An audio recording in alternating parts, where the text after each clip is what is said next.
सुरभि कुमारी जी, नोएडा से। राधे राधे जी। राधे राधे महाराज जी। महाराज जी, मैं सबके लिए अच्छा सोचती हूँ, लेकिन बदले में लोग अच्छा नहीं करते हैं मेरे साथ। बस महाराज जी, फिर मन अशांत हो जाता है। ऐसे में महाराज जी, उस समय कैसे? कैसे समझे कि लोग अच्छा नहीं करते आपके साथ? आप लोगों के साथ अच्छा करती हैं, ये आप कैसे समझे? किसका प्रश्न है? कैसे आप समझे? आप क्या लोगों के साथ अच्छा करती हैं और क्या आप लोग बदले में आपको बुरा करते हैं? आप बताइए। कभी किसी ने कुछ सुझाव मांगा या फिर जितना मुझसे हो पाया किसी के लिए मैंने किया, लेकिन आपको उस समय सोचना है, जब किसी का परोपकार किया जाता है तो सोचा जाता है भगवान ने हमें जो ज्ञान दिया वो मैंने आपको दिया, भगवान ने हमारे पास जो वस्तु दी उससे मैंने आपका सहयोग किया, धन से, बुद्धि से, शरीर के द्वारा, इन्हीं के द्वारा परोपकार होता है, वो भगवान के द्वारा दी हुई। तो हमें बदले में थैंक यू लेना नहीं है कि हमने आपको कुछ सेवा की, बाद में आप हमें धन्यवाद कहें। ये परोपकार नहीं कहलाता, ये स्वार्थ कहलाता है। अब हम अच्छा किया, इसके बाद परिणाम में उससे हमें कुछ लेना नहीं। अब वो जो हमारे साथ बुरा बर्ताव कर रहा है वो हमारे कर्म की पवित्रता के लिए, हमारा कोई पूर्व कर्म है जो अपवित्र है, पाप कर्म, उसको पवित्र करने के लिए भगवान उसे निमित्त बनाकर कटु वचन या कटु चेष्टा करा रहे हैं। जो संत भाव में, अध्यात्म भाव में चलते हैं वो इस विचार से युक्त रहते हैं।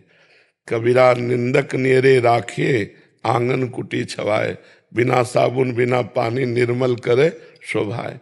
तो हमें बुरा तो नहीं मानना चाहिए। हाँ, अब जैसे तुम्हारा स्त्री शरीर है, अब कोई इस शरीर की तरफ गंदी बात देखे तो कानून है, फिर उसे कानून के द्वारा सहायता लेकर दंडित करना चाहिए, उसमें क्षमा नहीं करना चाहिए।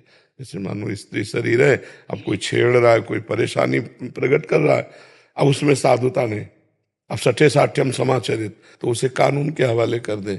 बहुत सुंदर सुंदर कानून बने हुए हैं बच्चियों, स्त्रियों, माताओं, बहनों की सुरक्षा के लिए। ऐसे साधारण व्यवहार में यदि कोई ऐसा, तो फिर उसमें क्षमा कर देना चाहिए और ये सोचना चाहिए मेरे ही किसी अनुचित कर्म का मार्जन कराया जा रहा है, क्योंकि भगवान ईश्वर सबका विधान जो करता है वो अमंगल नहीं करता, वो मंगल भवन है, मंगल ही हो रहा है। यदि कोई हमारी निंदा कर रहा है, कोई अवहेलना कर रहा है, कोई तिरस्कार कर रहा है, तो हमारे पापों की सफाई हो रही है।